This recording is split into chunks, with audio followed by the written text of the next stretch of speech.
Wanted movie में जानवी का character निभाने वाली मशहूर हीरोइन आयशा टाकिया को तो आप जानते ही होंगे, लेकिन अब वो किस हालत में है और उत्तर प्रदेश के सीएम योगी आदित्यनाथ के भाई का एक ऐसा सच जो आपके होश उड़ा देगा, और भारत का एक ऐसा गांव जहां जाने से पहले पुलिस की परमिशन लेनी पड़ती है, आखिर क्यों? और पंजाब के आसमान में देखी गई इस रहस्यमय रोशनी की क्या है सच्चाई, और एक ऐसी जनजाति जो रहता है पानी के अंदर लेकिन क्यों? जानने के लिए बने रहिए वीडियो के आखिर तक। नंबर 8, फिल्म वांटेड में सलमान खान की हीरोइन के तौर पर नजर आई एक्ट्रेस आयशा टाकिया एक समय बॉलीवुड पर खूब छाई हुई थी, लेकिन अब वो क्या कर रही हैं? बता दें कि आयशा अब 36 साल की हो गई हैं। 10 अप्रैल 1985 को मुंबई में जन्मे आयशा ने 2004 में आई film Tarzan the wonder car से बॉलीवुड में कदम रखा। इसके बाद उन्होंने कुछ और फिल्मों में काम किया, लेकिन खास कामयाबी नहीं मिली। 2009 में आयशा टाकिया फिल्म वांटेड में नजर आई और ये फिल्म सुपर हिट साबित हुई। हालांकि आयशा ने इस फिल्म की कामयाबी को भुनाने की बजाय इसी साल शादी कर ली और उसके बाद उनका करियर लगभग खत्म ही हो गया। आयशा फिल्म वांटेड उनकी शादी के बाद रिलीज हुई थी। आयशा ने टॉलीवुड की फिल्म सुपर के लिए भी फिल्म फेयर बेस्ट एक्ट्रेस का अवार्ड जीता। इसके साथ ही आयशा छोटे पर्दे पर टीवी रियलिटी शो सुरक्षेत्र में भी होस्टिंग करती नजर आई। फिल्म डोर के बाद आयशा को बहुत कम फिल्में मिली, ऐसा इसलिए क्योंकि वो फिल्म में इंटीमेट सीन्स देने से सख्त खिलाफ थी। आयशा फिल्मों में सिर्फ मीनिंगफुल कैरेक्टर ही करना चाहती थी, बिना मतलब के ग्लैमरस किरदार करना उन्हें पसंद नहीं था। आयशा टाकिया ने खुशी खुशी अपना करियर छोड़ दिया। फिलहाल वो पति के साथ उनके बिजनेस में हाथ बटा रही हैं। गोवा में बुटीक होटल डिजाइनिंग का काम आयशा टाकिया ने ही संभाल रखा है। मीडिया में अक्सर खबरें आती रही हैं कि उन्होंने लिप सर्जरी भी कराई है। हालांकि एक इंटरव्यू में उन्होंने लिप सर्जरी की बात को झूठी खबर बताया। नंबर 7,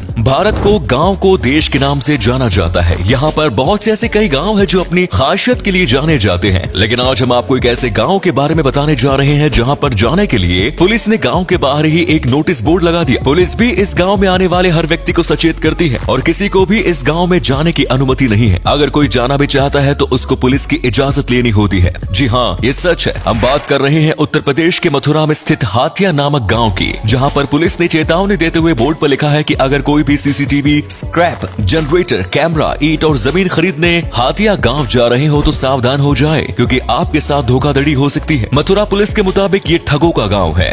नंबर 6, दोस्तों, पंजाब के पठानकोट शहर में कुछ दिन पहले रात को आसमान में दिखी रहस्यमयी रोशनी ने शहर वासियों को अचंभे में डाल दिया। ये रोशनी शाम 7 बजे के आसपास दिखाई दी। इस घटना को कुछ लोगों ने कैमरे में भी कैद कर लिया और सोशल मीडिया पर पोस्ट किया। एक पोस्ट में कहा गया है कि जम्मू पठानकोट में एक रहस्यमयी रोशनी आसमान में देखी गई। स्थानीय निवासी के अनुसार उन्होंने आसमान में तेज रफ्तार से जाती हुई एक चमकीली वस्तु देखी जो काफी लंबी थी, बिल्कुल ट्रेन के आकार की तरह। यह आसमान में चल रही ट्रेन की तरह ही दिख रही थी। इससे आ रही रोशनी बेहद तेज थी। शायद आपने भी इस तरह की कोई चीज जिंदगी में पहली बार देखी होगी। ये करीब 5 मिनट तक दिखाई दिया और इसके बाद ये अचानक गायब हो गया, जो बेहद हैरान करने वाला वाकया है। इस रहस्यमयी रोशनी को लेकर लोग कई तरह की कयासबाजी कर रहे हैं। हालांकि स्पष्ट तौर पर नहीं पता चल पाया कि रोशनी किस चीज की थी। नंबर 5, दोस्तों, आजकल जब देश में बड़े अफसरों के बेटे भी आर्मी ज्वाइन नहीं करना चाहते, उस दौर में यूपी सीएम के भाई सेना में नौकरी कर रहे हैं। उत्तर प्रदेश के मुख्यमंत्री योगी आदित्यनाथ के छोटे भाई शैलेंद्र मोहन इंडियन आर्मी में सूबेदार हैं। जी हाँ, शैलेंद्र को गढ़वाल स्काउट इकाई में माना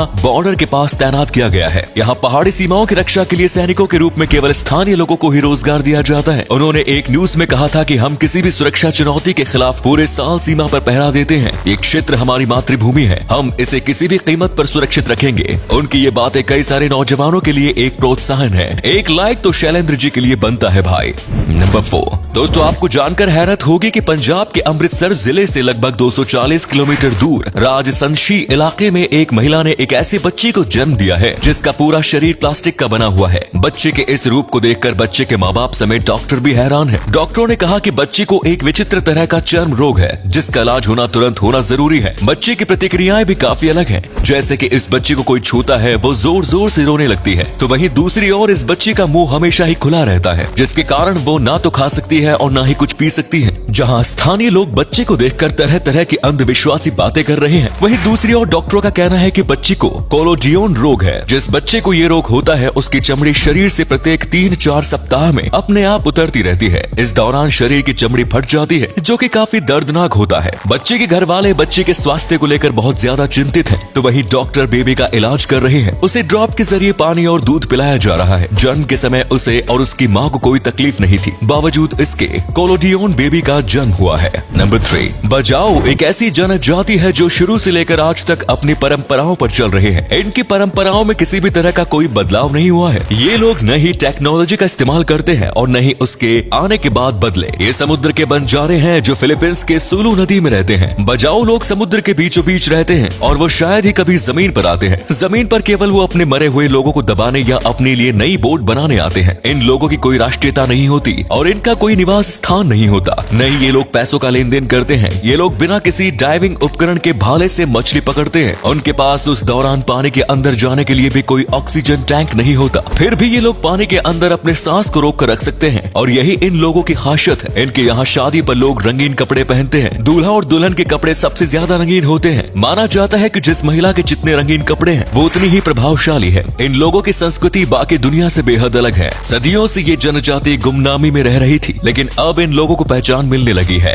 नंबर 2, दुनिया भर में लोग new year, Christmas, Valentine day जैसे कई अलग अलग त्योहार मनाए जाते हैं, लेकिन बहुत कम लोग जानते हैं कि ट्विंस डे भी मनाते हैं। जी हाँ, ये सच है। ट्विंसबर्ग नाम का एक ऐसा शहर भी है जहाँ हजारों की गिनती में जुड़वा बच्चे इकट्ठे होकर ट्विंस डे को मनाते हैं। इस त्योहार में एक जैसे दिखने वाले हजारों भाई बहन आते हैं और इस दिन का लुत्फ उठाते हैं। जुड़वा बच्चों का सबसे बड़ा जमावड़ा इसी गर्मियों के दौरान देखने को मिलता है। 2019 ट्विंस डे फेस्टिवल को आधिकारिक रूप से Guinness book of world records द्वारा मान्यता दी गई है। इस वर्ष अगस्त में होने वाले ट्विंस डे के लिए हजारों की संख्या में एक जैसे दिखने वाले भाई बहन ओहियो के क्लीवलैंड से 25 मील दूर स्थित ट्विंसबर्ग पहुंचेंगे। इस दिन की खास बात यह है कि थैंक्सगिविंग और क्रिसमस जैसे अवसरों की तरह ट्विंस डे पर भी छुट्टी होती है, जिस कारण बच्चे इस दिन का पूरी तरह से लुत्फ उठा सकते हैं। इस दिन की खास बात यह भी है कि इस अवसर पर प्रतिभागियों को अपनी पसंदीदा ड्रेस पहनने का मौका मिलता है। ट्विंस डे के दिन आयोजित होने वाली प्रतियोगिताओं में जुड़वा प्रतियोगिता, प्रतिभा प्रदर्शन और डबल टेक परेड शामिल है। ट्विंस डे फेस्टिवल 2 से 4 अगस्त तक चलता है। नंबर 1, ये तो आपको पता ही है कि कोरिया, चीन, जापान आदि देशों में ऑक्टोपस खाया जाता है। ऐसे देशों में सानाकजी नाम की एक डिश फेमस है। इस डिश में ऑक्टोपस को परोसे जाने से थोड़ी देर पहले तक जिंदा रखा जाता है। इसका मतलब ये होता है कि ऑक्टोपस की नर्व एक्टिविटी चल रही होती है और इसके कारण सांस भी चल रहे होते हैं। ऐसे में ये चेहरे, गले आदि में चिपक सकते हैं। एक रिपोर्ट कहती है कि हर साल इस डिश के कारण 6 लोगों की मौत होती है, लेकिन फिर भी कई लोग इसे खाने से बाज नहीं आते।